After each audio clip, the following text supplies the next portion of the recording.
Hello tout le monde. Si on jette un œil à cette carte de New York de 1811, on se rend compte que certains éléments très célèbres aujourd'hui étaient déjà présents à l'époque.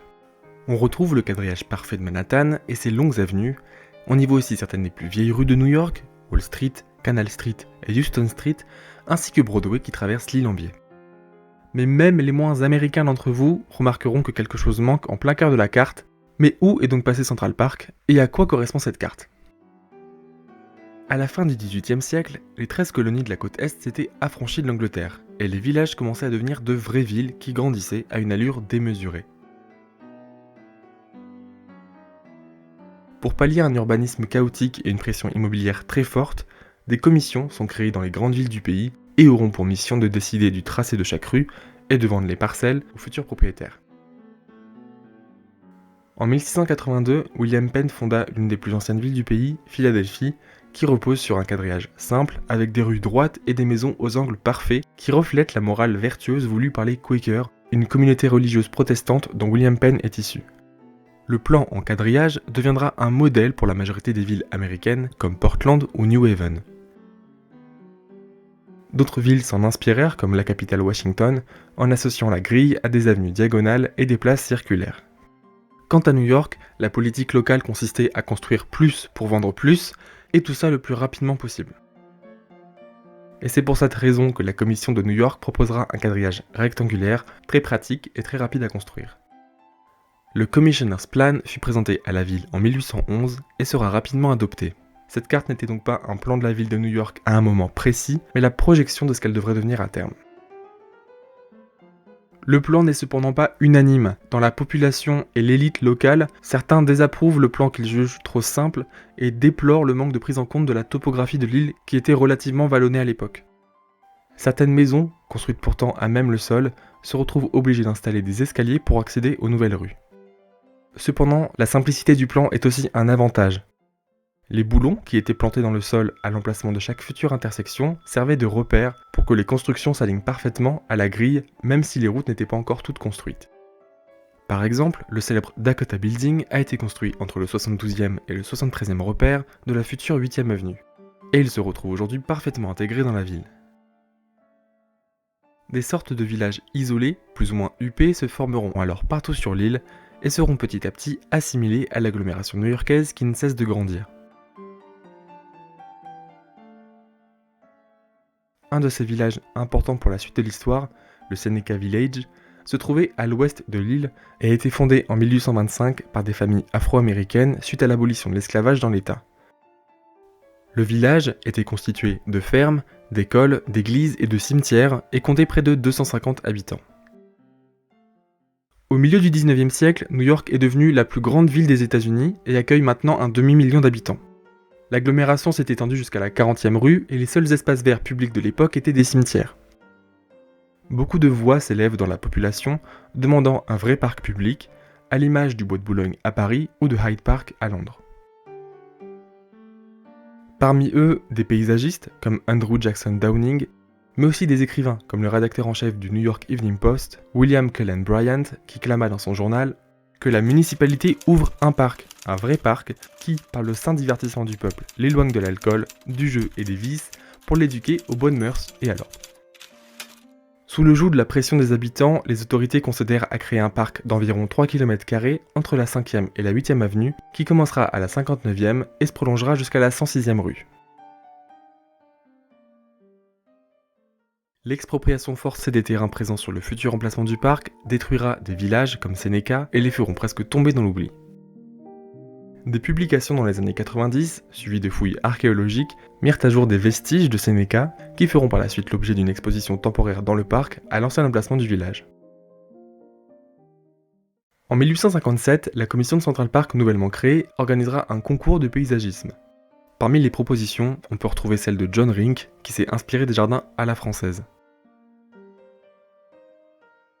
Mais c'est l'écrivain et paysagiste Frederick Law Olmsted et l'architecte Calvert Vaux qui remporteront le concours avec le Greensward Plan. Olmsted fut influencé par ses nombreux voyages en Europe et notamment Birkenhead Park à Liverpool, qui fut l'un des premiers parcs publics de cette ampleur à être créé en Europe. L'année suivante, Olmsted a demandé à faire repousser la frontière nord du parc de la 106e rue jusqu'à la 110e rue pour son projet. On se rend compte d'ailleurs que la 106e rue, qui devait avant cela border le nord du parc, était conçue pour être beaucoup plus large et avec une circulation à double sens, contrairement à la 110e qui était à sens unique et qui a dû être réaménagée en voie à double sens sur certaines portions. Lors des travaux du parc, qui durèrent près de 20 ans, des milliers d'ouvriers se sont succédés. On utilisera plus de poudre à canon pour terrasser les rochers du parc que durant certaines batailles de la guerre civile qui se déroulaient à la même période. Des milliers de mètres cubes de terre fertile furent implantés de Long Island et du New Jersey voisin pour permettre à la flore du parc de prendre place.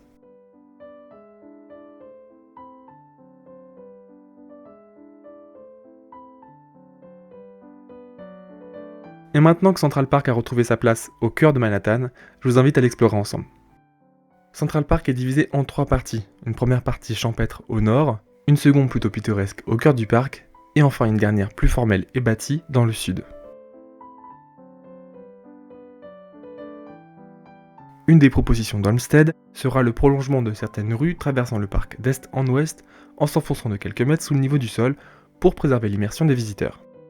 Le parc comprend une dizaine de ponts qui surplombent ces rues et qu'on traverse parfois sans même s'en rendre compte.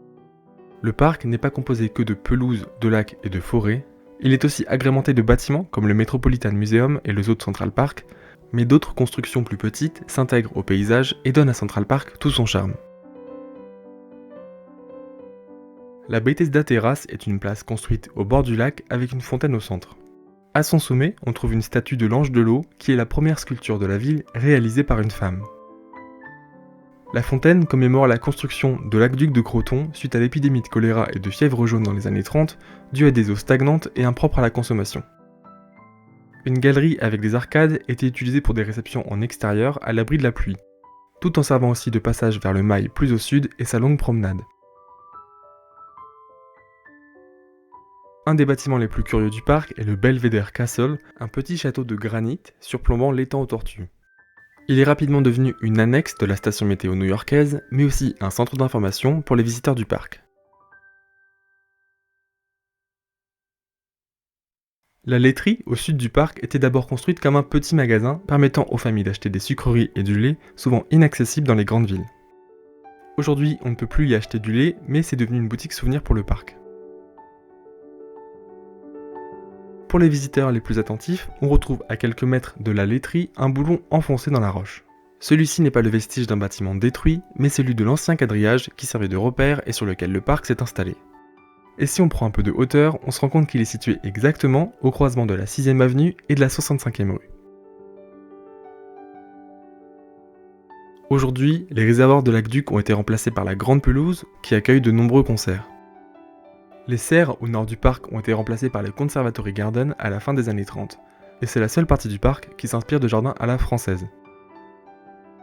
Les pelouses ont aussi laissé place à quelques terrains de baseball et de softball.